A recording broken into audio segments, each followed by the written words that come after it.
নমস্কার, the voice of trust চ্যানেলের পক্ষ থেকে আপনাদের সবাইকে স্বাগত।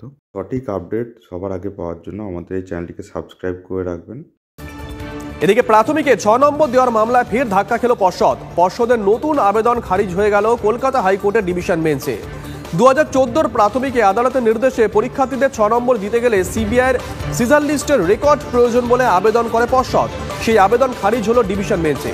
সিবিআইয়ের বাজেয়াপ্ত নথির রেকর্ড পর্ষদকে দেওয়ার প্রয়োজন নেই জানিয়েছেন বিচারপতি সৌমেন সেনের ডিভিশন বেঞ্চ। সিজার লিস্ট প্রয়োজন বলে জানায় পর্ষদ। বিভিন্ন তথ্য যা পাওয়া গেছে সেগুলি পর্ষদকে দিতে হবে জানিয়েছেন বিচারপতি সৌমেন সেন। মামলার শুনানিতে সিবিআইয়ের আইনজীবী বিল্লদল ভট্টাচার্যের বক্তব্য, যা যা উদ্ধার হয়েছে সব ম্যানুফ্যাকচার। ডিজিটালাইজড ডেটা তা কিভাবে দেওয়া যাবে? মামলাকারীদের আইনজীবী সুদীপ্ত দাশগুপ্ত বলেন, এখন এই তথ্যের কি প্রয়োজন? এর আগে মামলায় একবারও ওই তথ্য চাওয়া হয়নি। আদালতে তার সওয়াল 6 নম্বর দিতে চায় না বোর্ড, তাই এই আবেদন।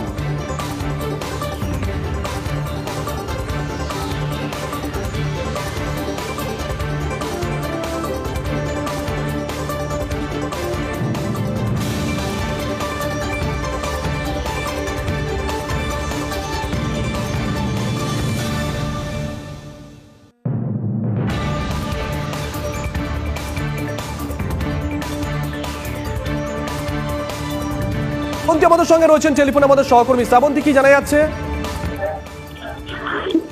এর আগে ডিভিশন বেঞ্চ পর্ষদকে 6 নম্বর দেওয়ার নির্দেশ দিয়েছিলেন। সেক্ষেত্রে যারা পরীক্ষার্থী ছিলেন তাদের প্রত্যেকটি 6 নম্বর হবে, কিন্তু নির্দিষ্ট সময় বেরিয়ে যাওয়ার পরেও 6 নম্বর দেয়নি পর্ষদ। পরবর্তী সময় পর্ষদ ফের ডিভিশন বেঞ্চে নতুন আবেদন করে এবং সেখানে জানা যে সিবিআই এর যে সমস্ত ডকুমেন্টস রয়েছে সেই ডকুমেন্টস না দেওয়া পর্যন্ত তারা সেই 6 নম্বর কাউকে দিতে পারছেন না।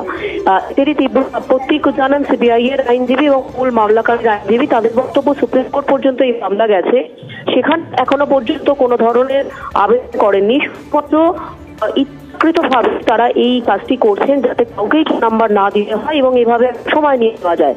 এরপরই বিচারপতি তাদের আবেদনটি খারিজ করে দিয়েছেন ডিভিশন বেঞ্চের। এর আগের যে রায় ছিল আপাতত পর্ষদকে সেই রায়ই মানতে হবে। ধন্যবাদ শ্রাবন্তী।